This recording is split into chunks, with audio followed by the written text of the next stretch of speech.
बिस्मिल्लाहिर्रहमानिर्रहीम। तो फिर हम आज एक न्यू लेक्चर के साथ आए हैं और प्रीवियस लेक्चर में हमने डिस्कस किया था एंडो एंजाइम, एक्सो एंजाइम, एक्टिवेटर्स, इनहिबिटर्स। आज हम डिस्कस करते हैं एंजाइम। अगर वो एंजाइम जो सिर्फ और सिर्फ प्रोटीन के बने हुए हैं उन एंजाइम्स को कहते हैं हम सिंपल एंजाइम। सिंपल एंजाइम वो एंजाइम जो सिर्फ और सिर्फ प्रोटीन के बने हुए हों, प्रोटीन के बने हुए हों। Only made up of protein. वो एंजाइम जो सिर्फ और सिर्फ प्रोटीन के बने हुए हों उन एंजाइम्स को कहते हैं सिंपल एंजाइम। और उनके एग्जाम्पल्स है पेप्सिन, ट्राइप्सिन। ये जो एंजाइम्स हैं ये प्योर प्रोटीन के बने हुए हैं। अगर वो एंजाइम जो प्योर सिर्फ और सिर्फ प्रोटीन के बने हुए हों उन एंजाइम्स को कहते हैं सिंपल एंजाइम। और नेक्स्ट है conjugated enzyme. Conjugated enzyme, E stand for enzyme. Conjugated enzyme को हम और नाम देते हैं होलो एंजाइम। Holo enzyme.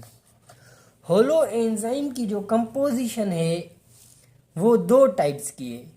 या तो वो प्रोटीन के बने हुए होंगे या तो नॉन प्रोटीन पार्ट उसमें होगा। या तो प्रोटीन होगा या तो नॉन प्रोटीन पार्ट होगा। तो होलो एंजाइम को अगर हम देखें, H stands for holo is equals to P stands for protein plus non protein part हम नॉन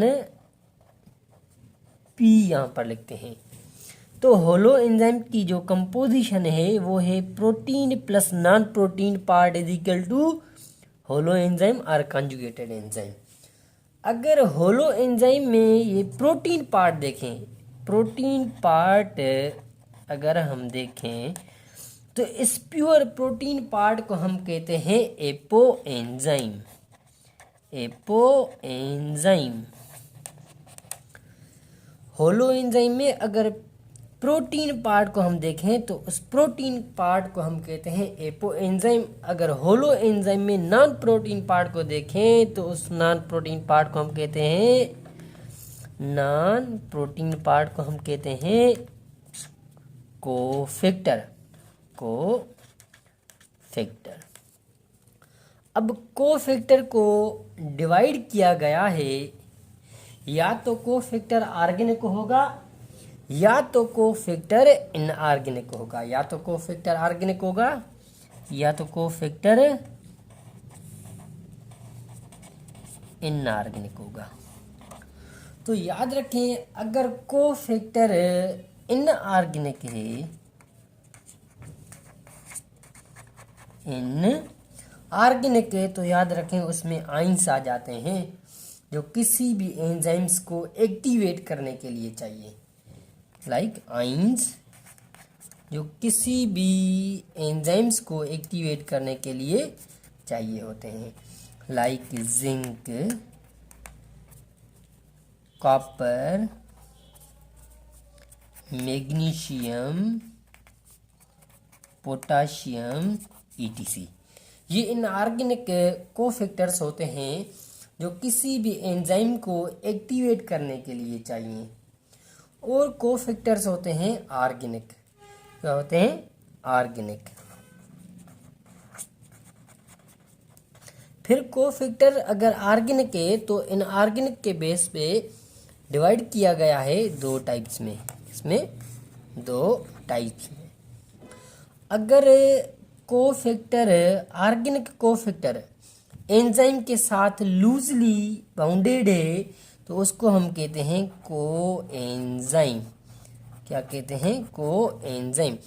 अगर ऑर्गेनिक कोफैक्टर एंजाइम के साथ लूजली बाउंडेड है, क्या है? लूजली बॉन्डेड है एंजाइम के साथ तो हम उसको कहते हैं को एंजाइम। एग्जाम्पल्स हैं like NAD, FAD, NADP, ETC। ये जो एंजाइम्स हैं ये को एंजाइम्स के हैं। तो ऑर्गेनिक कोफैक्टर अगर एंजाइम के साथ लूजली बाउंडेड है तो उसको हम कहेंगे को एंजाइम। अगर ऑर्गेनिक कोफैक्टर एंजाइम के साथ टाइटली बाउंडेड है तो उसको हम कहते हैं प्रोस्थेटिक ग्रुप।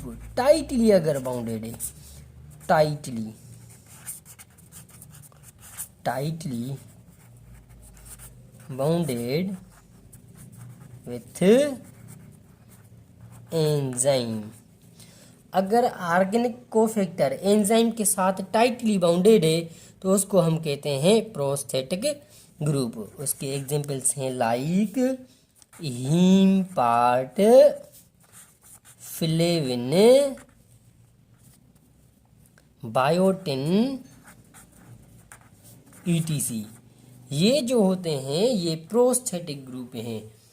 कोफैक्टर्स के दो टाइप्स थे, या तो कोफैक्टर्स इनऑर्गेनिक होंगे या तो ऑर्गेनिक। अगर ऑर्गेनिक होंगे तो उनके भी दो टाइप्स। अगर ऑर्गेनिक कोफैक्टर्स एंजाइम के साथ लूजली बाउंडेड है तो उसको हम कहते हैं को एंजाइम। अगर ऑर्गेनिक कोफैक्टर एंजाइम के साथ टाइटली बाउंडेड है तो उसको हम कहते हैं प्रोस्थेटिक ग्रुप।